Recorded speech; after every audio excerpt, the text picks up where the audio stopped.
قرآن ہے میرا رہنما قرآن، شفا ہے نور ہے قرآن، جلا دل کی میرا قرآن، رضا رب کی میرا قرآن، قرآن قرآن۔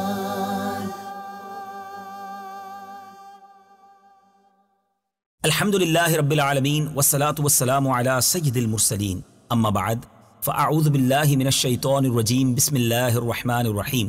الصلاة والسلام علیک یا رسول اللہ وعلی آلک واصحابک یا حبیب اللہ، الصلاة والسلام علیک یا نبی اللہ وعلی آلک واصحابک یا نور اللہ۔ میٹھے میٹھے اسلامی بھائیوں اور مدنی چینل کے ناظرین، سلسلہ ہے ایک قصہ ہے قرآن سے۔ قرآن ہے میرا رہنما قرآن، شفا ہے نور ہے قرآن، جلا دل کی میرا قرآن، رضا رب کی میرا قرآن، قرآن قرآن۔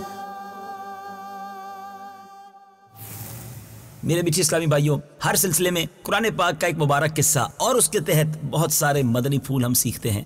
اے میرے میٹھے اسلامی بھائیوں، آپ نے دنیا میں بہت سارے سیلابوں، طوفانوں کے بارے میں سنا ہوگا، مگر آج ایک عجیب و غریب سیلاب، ایک ایسا سیلاب جو سزا بن کر، عذاب بن کر ایک قوم پر آیا۔ اس قوم کی شان و شوکت کی باتیں جب سنتے ہیں عقل حیران ہو جاتی ہے۔ جی ہاں، آج بات ہوگی قوم سبا کے سیلاب کی۔ آج ہمارے سلسلے کا موضوع ہے قوم سبا کا سیلاب۔ تمام مصروفیات سے فارغ ہو جائیں، چند منٹ ہمارے ساتھ شامل ہو جائیں، بہت کچھ نیا اور بہت کچھ پیارا سیکھیں گے۔ سبا عرب کا ایک قبیلہ ہے جو اپنے مورث سے اعلیٰ سبا بن یشجب بن یعرب بن قحطان کے نام سے مشہور ہے۔ اس قوم کی بستی یمن میں شہر صنعاء سے 6 میل کی دوری پر واقع تھی۔ اس آبادی کی آب و ہوا اور زمین اتنی صاف تھی اور اس قدر لطیف و پاکیزہ تھی کہ اس میں نہ مچھر، نہ مکھی، نہ پسو، نہ کھٹمل، نہ سانپ، نہ بچھو، کوئی کیڑا اس طرح سمجھے کہ موذی امراض پھیلانے والے موذی کیڑے نہیں تھے۔ اتنی صاف ہوا، اتنی صاف زمین، موسم نہایت معتدل، نہ گرمی زیادہ نہ سردی زیادہ۔ یہاں کے باغات میں کثیر پھل آتے تھے۔ کتنے پھل ہوتے تھے؟ آپ نے بہت خوبصورت باغات سنے بھی ہوں گے، دیکھے بھی ہوں گے، مگر ذرا سنیے قوم سبا کا باغ کیسا تھا کہ جب کوئی شخص سر پر ٹوکرا لیے گزرتا تھا تو بغیر ہاتھ لگائے قسم قسم کے پھلوں سے ٹوکرا بھر جایا کرتا تھا۔ غرض یہ کہ یہ قوم بڑی فارغ البالی، بڑی خوشحالی کی زندگی، امن و سکون اور آرام و چین سے گزار رہی تھی، مگر نعمتوں کی کثرت اور خوشحالی نے اس قوم کو سرکش بنا دیا۔ اللہ تعالیٰ نے اس قوم کی ہدایت کے لیے یکے بعد دیگرے 13 نبیوں کو بھیجا جو اس قوم کو اللہ کی نعمتیں یاد دلا کر عذاب الہی سے ڈراتے رہے، اللہ کی طرف بلاتے رہے، مگر ان سرکشوں نے خدا کے مقدس نبیوں کو ٹھکرایا، ان کے پیغام کو ٹھکرایا۔ اور اس قوم کا سردار جس کا نام حماد تھا، وہ اتنا متکبر، اتنا پراؤڈی، اتنا سرکش آدمی تھا کہ جب اس کا لڑکا مر گیا تو اس نے آسمان کی طرف تھوک کر اپنے کفر کا اعلان کر دیا اور اعلانیہ لوگوں کو کفر کی دعوت دینے لگا، اور جو کفر کرنے سے انکار کرتا یہ اس کو قتل کر دیتا تھا۔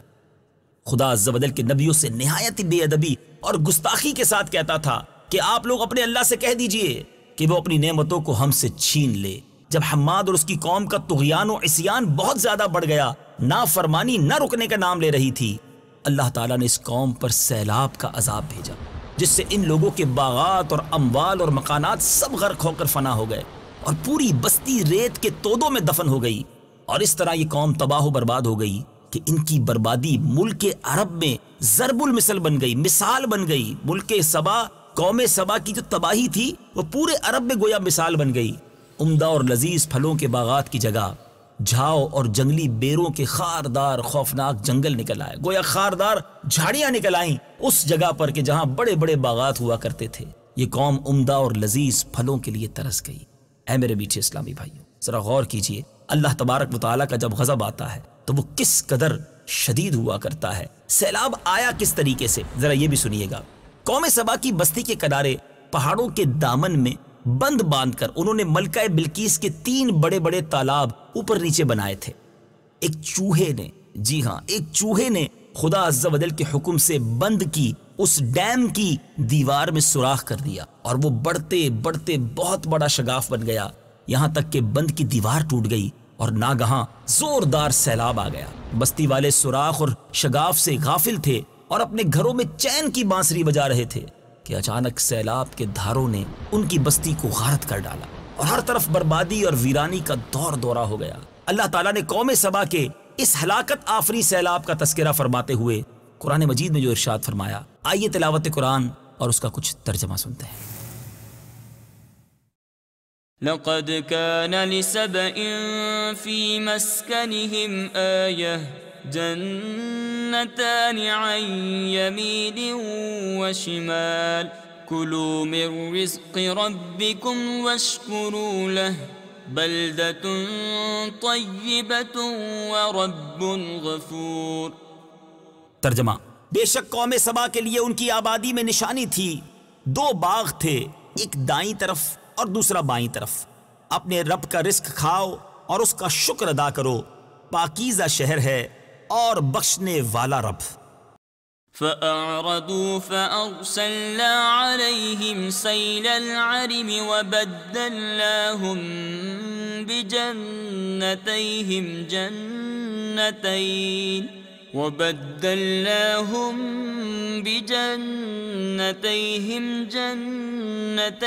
ذواتي أكل خمط وأثل وشيء من سدر قليل۔ ترجمہ، تو انہوں نے منہ پھیرا تو ہم نے ان پر زور کا سیلاب بھیجا اور ان کے باغوں کے عوض دو باغ انہیں بدل دیے جو کڑوے پھل والے، جھاؤ والے اور کچھ تھوڑی سی بیریوں والے تھے۔ ذلك جزيناهم بما كفروا وهل نجازي إلا الكفور۔ ترجمہ، ہم نے انہیں ان کی ناشکری کی وجہ سے یہ بدلہ دیا اور ہم اسی کو سزا دیتے ہیں جو ناشکرا ہو۔ اے میرے میٹھے اسلامی بھائیوں، قوم سبا کی یہ ہلاکت اور بربادی ان کی سرکشی اور خدا عز و جل کی نعمتوں کی ناشکری کے سبب سے ہوئی۔ ان کی بدعمالیوں اور خدا عز و جل کے نبیوں کے ساتھ بے ادبیاں اور گستاخیاں جب بہت بڑھ گئیں تو خدا بند قہار و جبار کا قہر و غضب عذاب بن کر سیلاب کی صورت میں ان کی بستیوں کو، ان کے باغات کو بہا کر لے گیا۔ سچ ہے، نیکی کا اثر آبادی اور بدی کا اثر بربادی ہے، لہٰذا ہر نعمت پانے والی قوم کو لازم ہے کہ خدا کی نعمتوں کا شکر ادا کرے اور سرکشی و گناہ سے ہمیشہ کنارہ کشی اختیار کرے، ورنہ خطرہ ہے کہ عذاب الہی نہ اتر پڑے، کیونکہ جو قوم سرکشی اور بدعمالی کو اپنا طریقہ کار بنا لیتی ہے اس کا لازمی اثر یہی ہوتا ہے کہ وہ قوم عذاب الہی کی مار سے برباد اور اس کی آبادیاں تہس نہس ہو کر ویران ہو جاتی ہیں۔ آج ہمیں بھی سوچنا ہوگا، آج بہت ساری مصیبتیں ہیں، ہمارے معاشرے میں بڑی پریشانیاں ہیں، بد امنیاں ہیں۔ ذرا غور کیجئے کون سا گناہ ہے جو ہم نہیں کر رہے، کون سی نافرمانی ہے جو ہم نہیں کر رہے۔ وہ لوگ جن کو اللہ نے نعمتوں سے نوازا ہے، ہونا تو یہ چاہیے تھا کہ رب کی نعمتیں بڑھتی، میرے سجدے بڑھتے، میرا شکر بڑھتا، میں رب کی عبادت مزید کرتا، کیونکہ رب نے مجھے لاکھوں کروڑوں سے اچھا بنایا ہے۔ لیکن عجیب معاملہ ہے، یہاں نعمتیں بڑھتی ہیں، یہاں راحتیں بڑھتی ہیں تو ساتھ عیاشیاں بڑھتی ہیں، گناہ بڑھتے ہیں۔ بات سمجھنے کی اور سوچنے کی ہے، ضرور اپنے آپ کو شکر گزار بندوں میں شامل کر لیجئے۔ اللہ کریم ہم سب کو قرآن پاک کے اس فیضان کو حاصل کرنے، قرآن پاک کے ان میسیجز کو سمجھنے کی توفیق عطا فرمائے۔ مدنی چینل دیکھتے رہیے، اگلے سلسلے میں ایک اور قصہ قرآن کا لے کر اور اس کے تحت کچھ مدنی پھول آپ کو ہم پیش کریں گے۔ صلو علی الحبیب صلی اللہ تعالی علی محمد صلی اللہ علیہ وسلم۔ قرآن ہے میرا رہنما، قرآن شفا ہے، نور ہے قرآن، جلا دل کی میرا قرآن، رضا